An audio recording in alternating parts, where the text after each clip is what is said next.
क्या आप जानते हैं कि हमारी धरती के सबसे गहरे राज अब उजागर हो रहे हैं? रशिया में आया 8.8 का भूकंप सिर्फ एक शुरुआत है। क्या वाकई मेगा सुनामी रास्ते में है?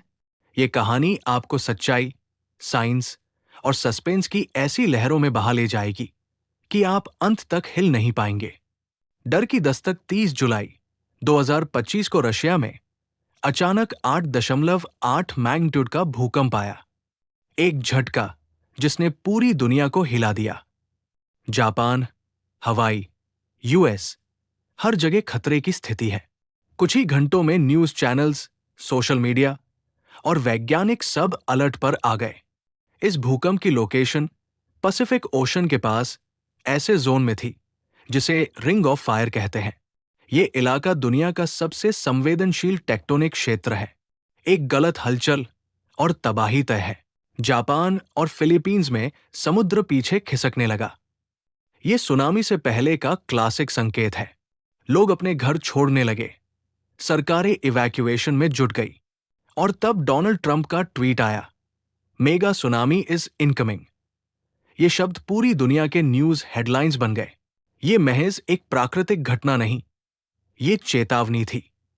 द रिंग ऑफ फायर, जहां जमीन सांस लेती है, पृथ्वी के सबसे खतरनाक इलाकों में से एक, रिंग ऑफ फायर। ये क्षेत्र पैसिफिक ओशन के चारों ओर फैला है, जहां धरती की टेक्टोनिक प्लेट्स लगातार टकराती हैं, सरकती हैं और फटती हैं। ये वही जगह है जिसने जापान को 2011 में हिलाकर रख दिया था, इंडोनेशिया में सुनामी लाई और अब रशिया को निशाना बनाया। यहां हर साल हजारों झटके महसूस होते हैं, लेकिन 8.8 मैग्नीट्यूड ये सामान्य नहीं है। ये चेतावनी है कि धरती अब करवट ले रही है।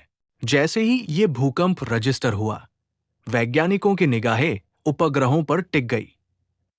पानी की सतह में हलचल, दबाव का संतुलन और समुद्र की गहराइयों में ऊर्जा का विस्फोट, ये सब संकेत थे कि एक विशाल लहर रास्ते में है। इस इलाके को रिंग ऑफ फायर इसलिए कहा जाता है क्योंकि यहां लगातार आग और पानी की जंग चलती है। ज्वालामुखी, भूकंप और अब सुनामी, ये धरती का सबसे अस्थिर इलाका है। और सबसे चिंताजनक बात, इसमें America, Japan, Russia, Indonesia, Philippines जैसे देश शामिल हैं, जो दुनिया की आधी आबादी को प्रभावित कर सकते हैं। पैसिफिक पानी नहीं, एक राक्षस। जब हम मानचित्र पर समुद्र देखते हैं तो लगता है बस पानी है, लेकिन पैसिफिक ओशन सिर्फ समुद्र नहीं, ये पृथ्वी की सबसे विशाल, अनकंट्रोल्ड और खतरनाक ताकत है। क्या आप जानते हैं कि इसका साइज चांद से 5.5 गुना बड़ा है? हां, 5 चांद इस समंदर में समा सकते हैं और फिर भी जगह बचेगी। जब इतना बड़ा जल क्षेत्र हिलता है तो उसके इम्पैक्ट की कल्पना करना भी नामुमकिन है। 2011 में जापान में आई सुनामी इसी समुद्र से निकली थी और अब फिर पैसिफिक ओशन में हलचल है। ये वो विशालता है जो कुछ मिनटों में पूरे तटीय शहर को निगल सकती है। ये सिर्फ एक जलराशि नहीं, ये एक मौन खतरा है जो कभी भी बेकाबू हो सकता है। रशिया, जापान, फिलीपींस और अमेरिका सब इसी के किनारे बसे हैं और इस बार जो लहर उठी है वो सामान्य नहीं है। सैटेलाइट डेटा दिखाता है कि समंदर की सतह में ऐसी हलचल है जैसी पहले सिर्फ एक बार देखी गई थी, 2011 की तबाही में। जब समुद्र की ताकत सामने आई, भूकंप के बाद समुद्र की सतह पर असामान्य लहरें उठनी शुरू हो गई। शुरू में सबने सोचा ये सामान्य आफ्टर इफेक्ट है, लेकिन कुछ ही घंटों में वैज्ञानिकों को एहसास हुआ ये सुनामी है। लहरें सिर्फ ऊंची नहीं थी, वे लगातार बढ़ रही थी। 10 फीट से ज्यादा ऊंची, रफ्तार में सैकड़ों किलोमीटर प्रति घंटे की गति। और सबसे डरावनी बात, कई जगहों पर वेल्स, धरती के सबसे बड़े जीव, इन लहरों से घायल होकर किनारे आ गई। अगर वेल्स इस वेव प्रेशर को नहीं झेल सकी तो इंसानों की बस्तियां क्या करेंगी? जापान और हवाई जैसे तटवर्ती इलाकों में सायरन बजने लगे। लोगों को ऊंचाई वाले क्षेत्रों में पहुंचने की हिदायत दी गई।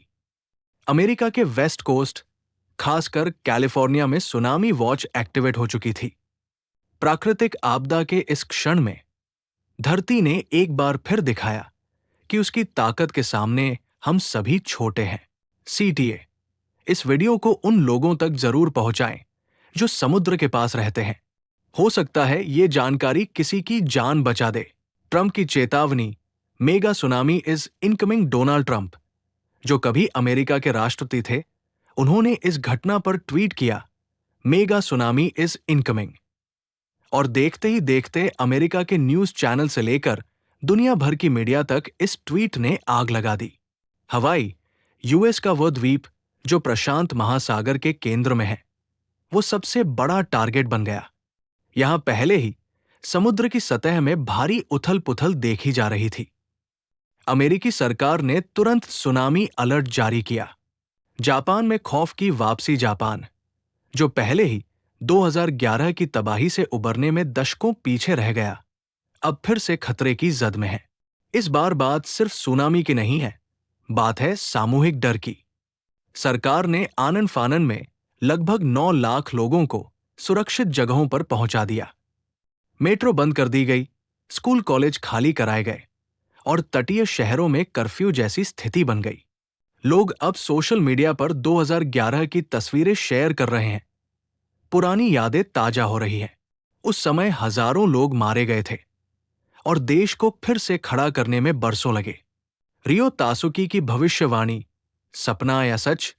1990 में जापान की एक मांगा राइटर रियो तासुकी ने सपना देखा, जुलाई 2025 में जापान में मेगा भूकंप आएगा।